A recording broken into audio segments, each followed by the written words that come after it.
over to bonds, and thank you very much to Katie Greifeld for this chart. While inflation is igniting big losses across a lot of Treasury products, the Simplify Interest Rate Hedge ETF, ticker PFIX, is living up to its label with a more than 50% gain so far this year. It's the best performer among all non-leveraged U.S. fixed income ETFs, according to data compiled by Bloomberg. And finally, Matt, I want to end with a look at the dominance of Vanguard in particular. When you look at flows since 2015, it has outperformed the rest of the industry combined in every year with just one exception in 2021.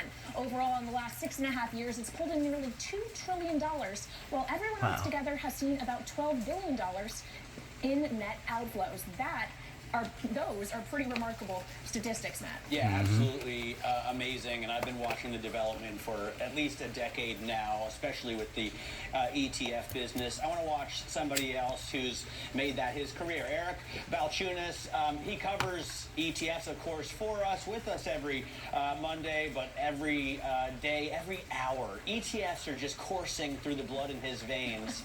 And he's written a great book about Jack Bogle and the effect that Bogle, maybe more importantly, the effect that Bogle has had on finance. It's gone beyond his life and really beyond Vanguard.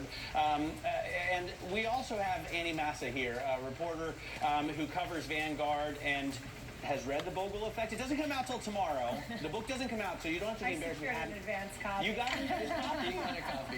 All right, so... I know a guy. I mean, yeah, Eric, I'm sure you've been talking to him about this the whole time he's been writing this book, but we all know and feel the effect of Jack Bogle on this industry. He's probably changed the industry more than any other single person. Is that fair to say? That's absolutely fair to say, and I think something, Eric, that you draw out in your book is how it's the unusual way that Bogle thought and was willing to operate in this industry that affected how the entire asset management industry kind of operates today. He thought differently about how you should think about earning money or giving back money, really, to your investors, and as a result, transformed asset management. Well, Annie, ETF IQ has been around for a while after a brief hiatus during the pandemic. And Eric, we actually had Jack Bogle on the show a few times several years ago, and we know he feels pretty strongly about ETFs. Yeah, we had him on the third ever ETF IQ with Kathy Wood, no doubt. That was a great book. You go back and watch it. It was fun. Yeah, he wasn't a fan of ETFs simply because he did not like trading. He wanted people to buy and hold and not trade. He thought that was ETFs were like, quote, handing an arson as a match. He thought the mutual fund was easier to buy and hold. That said, he did soften over his career, and he said, you know, you can see there, he liked the broad market ones. He thought Vanguard's ETFs were pretty good.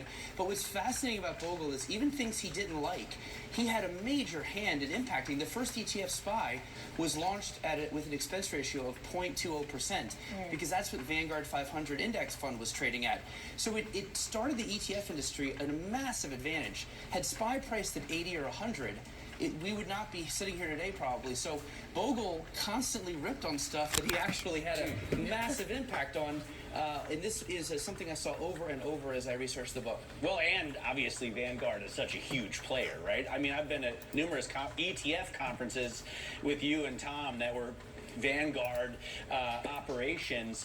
The thing that strikes me as so fascinating about Jack is that he didn't go out a billionaire.